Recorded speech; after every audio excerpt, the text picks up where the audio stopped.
Revolve করলাম, problem solve হয়ে গেল, ব্যাস। এবার আমি আরো খুশি হয়ে গেলাম এবং শিখতে পারলাম। সব থেকে বড় কথা, শিখতে পারলাম। এই যে আপনি আমার বকবকরে শুনছেন, এটা কিন্তু আপনার লাভ নয়। লাভটা কখন? যখন এগুলো শুনে বুঝে আপনি নিজে কাজ করবেন। আপনি নিজে কাজ করবেন যখন, তখন যে আনন্দ হবে, সেই আনন্দের কোনো সীমা নেই। তখন আপনি বুঝতে পারবেন তাহলে কিছু অন্তত শেখা গেছে। কাজ করে শিখবেন। এই ভিডিওতে আমি আপনাকে দেখাবো রিঙ্গার আইসির সাথে সিপিইউর কি এমন সম্পর্ক যে রিংটোন বাজছে না, আমি রিঙ্গার আইসি না চেঞ্জ করে সিপিইউ রিভলভ করছি। কেন? প্রবলেমটা খুবই ছোট।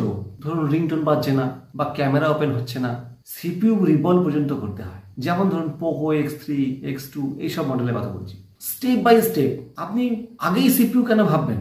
ছোট থেকে ভাবনা শুরু হয়ে একদম সিপিইউ পর্যন্ত, এই যে মাঝখানে এতগুলো ধাপ, সেই ধাপগুলো কি কি সব কিছু এই ভিডিওতে আমি কভার করব। তো আপনার যদি শেখার ইচ্ছা থাকে, আপনি ধৈর্য ধরে ভিডিওটা পুরোটা দেখুন। আমি আপনাকে বলছি আপনি শিখতে পারবেন। চলুন শুরু করা যাক। এর আগের ভিডিওতে আমরা দেখেছিলাম, যেটা অ্যানালগ আইসির ক্ষেত্রে ছিল। ওই ভিডিওটা যদি না দেখে থাকেন, দেখে নেবেন। ওটা দেখলে আপনার আরো সুবিধা হবে। আমি ওই বিষয়গুলো এখানে খুব শর্টে বলছি। যে কোনো সেকশন কাজ না করলে আমরা প্রথমেই দেখি পিসিবির বাইরে যেগুলো লাগানো আছে, যেমন ধরুন স্পিকার বা রিঙ্গার, এলসিডি, এগুলো কি আছে পিসিবির বাইরে লাগানো আছে, এইগুলোকে আমরা আগে চেক করি, কেননা এগুলো চেক করতে সুবিধা এবং রিস্ক কম। তো সেক্ষেত্রে আমরা প্রথমে রিঙ্গারটা বা স্পিকারটা আমরা চেক করে দেখে নিলাম, ওকে আছে। এবার আমরা আউটপুট লাইন চেক করব, মানে যে লাইনের মাধ্যমে রিঙ্গারটা চলছে সেই লাইনটা একবার চেক করবো। হতে পারে এই লাইনটা শর্ট হতে পারে বা ওপেন হতে পারে, তাহলেও তো রিঙ্গার বাজবে না। ধরুন এগুলো সব ভালো আছে, মানে আউটপুট সেকশন সম্পূর্ণ ওকে। তাহলে তারপরে আমরা কি দেখবো? তারপর দেখবো এই আইসিটা কাজ করার জন্য ইনপুট বা ওয়ার্কিং ভোল্টেজ কি কি প্রয়োজন। এখানে ধরুন একটা VPH 3.7 ভোল্ট দেওয়া হয়েছে ইনপুট, আর একটা দেওয়া হচ্ছে রেগুলেটেড ভোল্টেজ। এটা হতে পারে 1.8, হতে পারে 2.8, যা খুশি হতে পারে, যেটা কিনা পাওয়ার আইসি জেনারেট করছে। আর 3.7 ভোল্টকে জেনারেট করে চার্জিং আইসি। তো এই দুটো ভোল্টেজই কিন্তু এর প্রয়োজন, তারপরেই কাজ করবে। মানে ভোল্টেজ না পেলে কেউ কাজ করতে পারবে না। আমি এই যে বকবক করছি, খেয়ে নিয়েছি, তো না খেলে আমরাও কাজ করতে পারি না, ইলেকট্রনিক্স পার্টসও কাজ করতে পারে না। তো এই ভোল্টেজগুলো কন্টিনিউ প্রয়োজন, তারপরে এই আইসিগুলো কাজ করতে পারে। সেই জন্য আমাদের ইনপুট যে 3.7 ভোল্ট আছে, এটা আমাদের প্রথমে চেক করে নিতে হবে। আমরা দেখবো এখানে ভোল্টেজ আছে কিনা।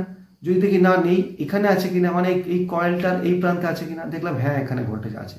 আমরা সন্দেহ করতে পারি এই কয়েলটা ওপেন হয়ে গেছে, কিন্তু এই কয়েল জাম্পার করার আগে আপনার যেটা দেখতে হবে, এই লাইনটা শর্ট হয়েছে কিনা আবার চেক করতে হবে। প্যারালালে ক্যাপাসিটর শর্ট থাকতে পারে বা আইসিটা নিজেও শর্ট থাকতে পারে। তারপর দেখুন যখন দেখছেন শর্ট নেই, এই কয়েলটা জাম্পার করে দিন, আপনার প্রবলেম সলভ হবে। কিন্তু এসব করে হয়নি, মানে এগুলো সব ওকে আছে, এই রেগুলেটর ভোল্টেজও ওকে আছে, তখন আমরা কি করবো? এখানে আরেকটা জিনিস আপনার খেয়াল রাখতে হবে, সেটা হচ্ছে এটা কিন্তু ডিজিটাল আইসি। এদের যে রেগুলেটেড ভোল্টেজ আছে, যেটা পাওয়ার আইসি জেনারেট করে, এই ভোল্টেজটা অনেক সময় মিসিং হতে পারে।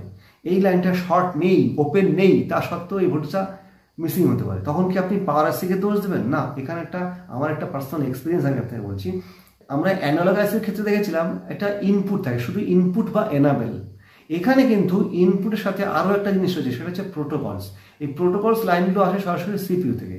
এই আইসিটা ঠিকমতো কাজ করছে কিনা সেটা সিপিইউ জানতে পারে এই প্রোটোকল লাইনের মাধ্যমে। ঠিক আছে? তাহলে এই প্রোটোকল লাইন যদি কোনোটা ডিসকানেক্ট হয়ে গিয়ে থাকে, তাহলে এই আইসি তো কাজ করবেই না, বরঞ্চ এই রেগুলেটেড ভোল্টেজ অনেক ক্ষেত্রে অফ হয়ে ধরে। তখন আপনি ভাববেন যে এই ভোল্টেজটা এখানে নেই, হ্যাঁ লাইনটা ওপেন নেই, শর্ট নেই, তাহলে কিন্তু আমার পাওয়ার আইসি খারাপ আছে, যে এই ভোল্টেজটা জেনারেট করছে। এরকম এই ভুল ভেবে কিন্তু আমি অনেক ক্ষেত্রে কাজ করতেও পারিনি। পরে জানলাম যে এই প্রোটোকল লাইন ডিসকানেক্ট থাকলে কিন্তু এই ভোল্টেজটা থাকবে না। সেক্ষেত্রে কি করতে হবে? আমি একটা এক্সাম্পল দিচ্ছি। নেটওয়ার্ক আসছে না, আমরা সাধারণত অনেক ক্ষেত্রে দেখেছি WTR মানে নেটওয়ার্ক আইসি, যেটা RFIC, সেটা চেঞ্জ করলে আমাদের প্রবলেমটা সলভ হয়ে গেল। কিন্তু ওই আইসিটা চেঞ্জ করার আগে স্টেপ বাই স্টেপ আমি কি করলাম, আমি ইনপুট ভোল্টেজগুলো চেক করলাম। ওখানে দুটো ভোল্টেজ ছিল, একটা মনে হয় 1.8 আর একটা 1 ভোল্ট, এরকম কিছু একটা। ওই ভোল্টেজগুলো আমি চেক করে দেখলাম ফ্ল্যাকচুয়েট হচ্ছে, আসছে যাচ্ছে, আসছে যাচ্ছে। তো এরকম হলে তো কাজ করবে না আইসি। তখন আমার মনে হলো, তো এই ভোল্টেজগুলো যদি ফ্ল্যাকচুয়েট হয়, এটা জেনারেট করছে পাওয়ার আইসি খারাপ হতে পারে। পাওয়ার আইসির কথা একবার ভাবতে হবে, হতে পারে সেটা রিভলভ করতে হতে পারে, হতে পারে সেটা চেঞ্জ করতে হতে পারে। কিন্তু পরে আমি জানলাম যে এই প্রোটোকল লাইনগুলো যদি খারাপ থাকে, অথবা এই আইসিটা নিজে যদি খারাপ থাকে, মানে এই আইসিটা খারাপ থাকলেও কিন্তু এই সিপিইউ জানতে পারে যে আইসিটা খারাপ আছে, বা প্রোটোকল লাইন ডিসকানেক্ট থাকলেও তাহলেও সিপিইউ বুঝতে পারে যে না এখানে তো কেউ নেই, মানে এই লাইনগুলো নেই, এই লাইনগুলো ডিসকানেক্ট মানে হচ্ছে সিপিইউ ভাবলো এই আইসিটা এখানে নেই বা কোনো গড়বড় আছে। তো একে খালি খালি ভোল্টেজ দিয়ে লাভ নেই, বলে ও তো নেই ওখানে, ওকে ভোল্টেজ দিয়ে কী হবে? ধরুন আপনার বাড়িতে একটা হোল্ডার ঝুলছে, বাল্বটা নেই, তা আপনি ওটা সুইচ অন করবেন? রিস্ক হয়ে যাবে না, ওই জন্য আমরা ওটাকে অফ করে রাখছি। এখানেও সেই সেম জিনিসটা হচ্ছে যে যদি আইসিটা নিচে খারাপ থাকে বা এই প্রোটোকল লাইন ডিসকানেক্ট থাকে, তাহলে কিন্তু এই রেগুলেটেড ভোল্টেজ এখানে নাও আসতে পারে। তো আপনি এখানে যখন ইনপুট ভোল্টেজগুলো চেক করবেন, তখন যদি দেখেন যে এই রেগুলেটেড যে ভোল্টেজ লাইনগুলো সেখানে কোনো ভোল্টেজ নেই, আপনি হঠাৎ করে কিন্তু পাওয়ার আইসিকে দোষ দেবেন না। তো কি করতে হবে তখন আমাদের এই প্রোটোকল লাইনগুলো চেক করতে হবে। প্রোটোকল লাইনগুলো চেক করার জন্য টেস্ট পয়েন্ট থাকে, কিন্তু সেটাও সবসময় ভালো করে বোঝা যায় না। তার কারণ প্রোটোকল লাইন কেটে গেছে কোথাও, নাকি সিপিউর নিচ থেকে ডিসোল্ডিং হয়ে গেছে, নাকি এই রিঙ্গার আইসির নিচ থেকে ডিসোল্ডিং হয়ে গেছে, কি করে আপনি বুঝবেন? ওই জন্য প্রথম যেটা করতে হয়, এই আইসিটা তুলতে হয়। এই আইসিটা তুলে যে পিনগুলো এই প্রোটোকল লাইন রয়েছে সেই পিনগুলোর জিআর চেক করতে হয়। আমি একটু বর্ণিয়তে যাই, বর্ণিয়তে গেলে একটু ভালো বোঝা যাবে কোনটা কোন আইসি। এটা বোঝার জন্য সবথেকে ভালো হচ্ছে বর্ণিয়র হার্ডওয়্যার সলিউশন। এই দেখুন আমি এখানে ওপেন করে রেখেছি। এই আইসিটা হলো রিঙ্গার আইসি। এই দেখুন এখানে speaker out P, speaker out M. তো এই দুটো ছাড়াও এত কি দেখুন কতগুলো লাইন, 6টা লাইন। আবার এদিকে ভোল্টেজ লাইন, ভিপিএইচ পাওয়ার। আবার দেখুন এখানে আর একটা কি আছে, এই দেখুন আবার ওখানে 1.8 ভোল্ট একটা আছে। এখানে 1.8 ভোল্ট এখানে দেখানো হয়নি, একটা 1.8 ভোল্ট ইনপুট আছে। স্কিমেটিকে যাই, এইটা হলো রিঙ্গার আইসি। এই যে এইগুলো সব প্রোটোকল লাইন। হ্যাঁ, এখানে আরো প্রোটোকল আছে। এই কি প্রোটোকল? এটা I2S প্রোটোকল। এই যে I2S লেখা আছে, I2S প্রোটোকল। এটা হচ্ছে অডিও ইন। হ্যাঁ, এগুলো হচ্ছে I2C প্রোটোকল। ঠিক আছে, তার অডিও পিএ রিসেট, এই সব কিন্তু সিপিইউ থেকে আসছে, আমি দেখাচ্ছি। তো এর মধ্যে কোনো একটা যদি ডিসকানেক্ট হয়ে যায়, তাহলে কিন্তু হয় ইনপুট ভোল্টেজ অফ হয়ে যাবে বা আইসিটা কাজও করবে না। তো এখানে আর কি ইনপুট ভোল্টেজ আছে, এই দেখুন ভিপিএইচ পাওয়ার মানে 3.7 ভোল্ট, আর একটা আছে 1.8 ভোল্ট।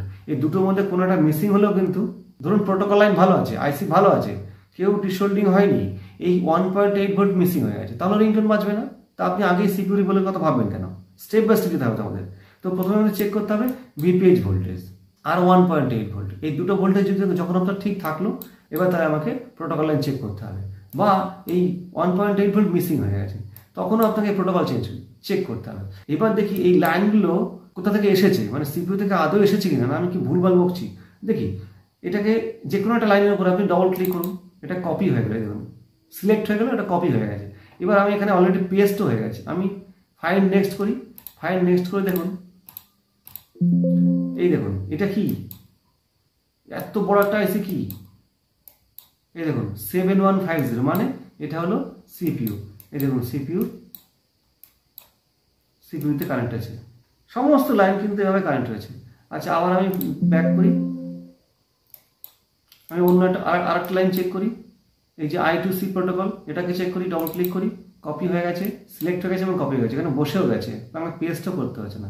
ফাইল নেক্সট করি, এই দেখুন এটা কি, সিপিইউ। ঠিক আছে, তো এই লাইনগুলো ব্রেক হয়ে যায় বলেই সিপিইউ রিবল করতে হয়। কিন্তু সিপিইউ রিবল করার আগে আপনি দেখে নিন এগুলো, কারণ সিপিইউ রিবল করতে অনেক খাটাখাটনি করতে হয়। তো ওই কয়েকটা মডেল সিপিইউ রিবল করতেই হয়, তারপর সলভ হয়ে যায়, আর কিছু করতে হয় না। কিন্তু আমার একটা এক্সপিরিয়েন্স আমি আপনাকে বলছি, একটা মডেলে এরকম হয়েছিল, টাচ কাজ করছিল না, ওটাও সিপিইউ রিবল করতে হয়েছিল। সিপিইউ রিবল করার পরে টাচ ঠিক হয়ে গেল, কাস্টমার আবার খুশি হয়ে আমাকে টাকা দেবে, আমিও খুব খুশি হয়ে যাবো। কিন্তু যখন সিম লাগিয়ে চেক করছি, তার সাউন্ড আসছে না। ই বাবা, এটা কি হলো? সাউন্ড না এলে তো আমি কি করে কাস্টমারকে ডেলিভারি হয়ে দেবো? তখন কি হলো, সিপিইউটা তো রিবল করাই হয়েছে, তাহলে ওই যদি প্রোটোকল লাইন খারাপও হয়, মানে এই লাইনটা যদি কোনো কারণে ডিসকানেক্ট হয়ে গিয়েও থাকে, সেটা সিপিইউ নিচ থেকে হয়নি, কারণ সিপিইউটা এক্ষুনি রিবল করা হয়েছে। এবার কি হলো, এই অডিও অ্যাম্পলিফায়ার যে আইসিটা, মানে রিঙ্গার আইসিটা, ওই আইসিটাও পেস্টেড ছিল, মানে ব্ল্যাক পেস্টেড ছিল। আমি ওই আইসিটাকেও তুলে রিবল করলাম, ঠিক হয়ে গেল, মানে রিংটোনটা এখন বাজছে। মানে আমার প্রবলেম ছিল কোথায়, টাচ কাজ করছিল না, সিপিইউ রিবল করার পরে রিংটোন বাজছে না। মানে কি রাগ ধরে বলুন? না, রাগ করবেন না, এগুলো সব জড় পদার্থ, এদের সাথে সেভাবেই লজিকে কাজ করতে হবে। হ্যাঁ, রেগে যাবেন না। আমার কখনো রাগ হয়, কিন্তু রাগ করলে হবে না, তখন ওই কন্ট্রোল মজনু বলে ঠিক করে নিতে হয়, রিফ্রেশ করে নিতে হয়, একটু উঠে ঘুরে আসবেন। আচ্ছা, এবার তাহলে এই অডিও আইসিটা রিবল করলাম, ঠিক হয়ে গেল কেন? তার কারণ এই যে প্রোটোকল লাইনগুলো এই আইসির নিচ থেকে ডিসকানেক্ট হয়ে গেছে। হতেই পারে, কোথা থেকে ডিসকানেক্ট হবে আমরা কেউ বলতে পারি না কিন্তু ভাবে। রিভলভ করলাম, প্রবলেম সলভ হয়ে গেল, ব্যাস এবার আমি আরো খুশি হয়ে গেলাম এবং শিখতে পারলাম। সব থেকে বড় কথা শিখতে পারলাম। এই যে আপনি আমার বকবকনি শুনছেন, এটা কিন্তু আপনার লাভ নয়। লাভটা কখন? যখন এগুলো শুনে বুঝে আপনি নিজে কাজ করবেন। আপনি নিজে কাজ করবেন যখন, তখন যে আনন্দ হবে, সেই আনন্দের কোনো সীমা নেই। তখন আপনি বুঝতে পারবেন তাহলে কিছু অন্তত শেখা গেছে। কাজ করে শিখবেন, মানে বই পড়ে বকবক শুনে কাজ দেখে শিখতে পারলে তো আমি শাহরুখ খান হয়ে যেতাম সিনেমা থেকে, তাই না? ওটা হয় না। তো আপনাকে আলটিমেটলি কাজ করতে হবে। কাজ করতে গিয়ে কি কি প্রবলেম ফেস করছেন ওটা একমাত্র আপনি বুঝবেন। আর প্রবলেম ফেস করলে তবেই আপনি শিখতে পারবেন। অনেকগুলো সাকসেস নাও হতে পারে, তারপরে তো সাকসেস হবে। কাজ করতে করতে সাকসেস হবে। তো সিপিইউ রিবলিং শুনে অনেকের ভয় লেগে যায়, সিপিইউ রিবলিং করতে ওই বাবা রে। না না, ওই ভয় পাওয়ার কিছু নেই। সিপিইউ রিবলিং প্র্যাকটিস করতে করতে আপনি শিখে যাবেন। সিপিইউ রিবলিং করার সময় কি কি সাবধানতা আপনি অবলম্বন করবেন এগুলো সব দেখাবো। আপনি সাবস্ক্রাইব না করে থাকলে সাবস্ক্রাইব করে রাখুন, ওই সব ভিডিওগুলো আপনি পাবেন। আচ্ছা, এবার একটু বিট ম্যাপে যাব। এই দেখুন, আমি ওই মডেলের বিট ম্যাপটা খুলেছি। এটা অলরেডি ক্লিক করা আছে। এই লাইনটার নামটা কি? I2C ACL, মানে সিরিয়াল ক্লক। আর এটা কি আছে? এটা কি আছে দেখুন, I2C SDA, মানে সিরিয়াল ডেটা। এগুলো সব প্রোটোকল লাইন। কোথায় গেছে দেখুন, এই দেখুন সিপিইউতে গেছে। ঠিক আছে, এই লাইনটি আবার কোথায় গেছে দেখুন, এয়ার স্পিকার যেটা দিয়ে চলছে সেখানে গেছে। এই দেখুন, যদি এই লাইনটা ডিসকানেক্ট হয়ে গিয়ে থাকে তাহলে কিন্তু আপনার এয়ারপিসও কাজ করবে না, রিঙ্গারও কাজ করবে না। তাহলে মোটামুটি কি শিখলাম আজকে? সেটা হলো কোনো সেকশন কাজ না করলে প্রথমে আমাদের দেখতে হবে আউটপুট সেকশন চেক করতে হবে, তারপরে ইনপুট ভোল্টেজ বা ওয়ার্কিং ভোল্টেজ চেক করতে হবে। এটা ডিজিটাল আইসির ক্ষেত্রে সেটা হলো ইনপুট এবং প্রোটোকল, এই দুটো আমাদের চেক করতে হবে। ডিভাইসটা খুলে যে যে পিনে এগুলো কানেক্টেড আছে সিপিইউর সাথে, সেগুলো সব জিআর চেক করতে হবে। জিআর কিভাবে চেক করতে হয় আগের ভিডিওতে বলেছি, ওই ভিডিওটা অবশ্যই দেখবেন। ওই ভিডিওর মধ্যে কিন্তু আউটপুট সেকশন কিভাবে চেক করবেন, ইনপুট ভোল্টেজ কিভাবে চেক করবেন, ইনপুট বা এনাবেল কিভাবে চেক করবেন, শর্ট হলে কি করবেন, ওপেন হলে কি করবেন, এই সবটা কিন্তু ওই ভিডিও দেওয়া আছে। আর ডেসক্রিপশনে লিঙ্ক দেওয়া আছে, দেখে নেবেন। তাহলে ডিজিটাল আইসির ক্ষেত্রে শুধু দুটো জিনিস অ্যাড হলো, ইনপুটের সাথে সাথে প্রোটোকল লাইনও খারাপ থাকতে পারে, আর রেগুলেটেড ভোল্টেজ এটাও ড্রপ হয়ে যেতে পারে, মানে অফ হয়ে যেতে পারে যদি কিনা এই প্রোটোকল লাইন ডিসকানেক্ট থাকে। তো এই ছিল মোটামুটি আজকের ভিডিও। যদি বুঝতে কোনো অসুবিধা হয় কমেন্টস করে আমাকে জানান, কেমন লাগলো সেটাও জানাবেন কমেন্টসে। আর লাইক এবং সাবস্ক্রাইব করতে ভুলবেন না।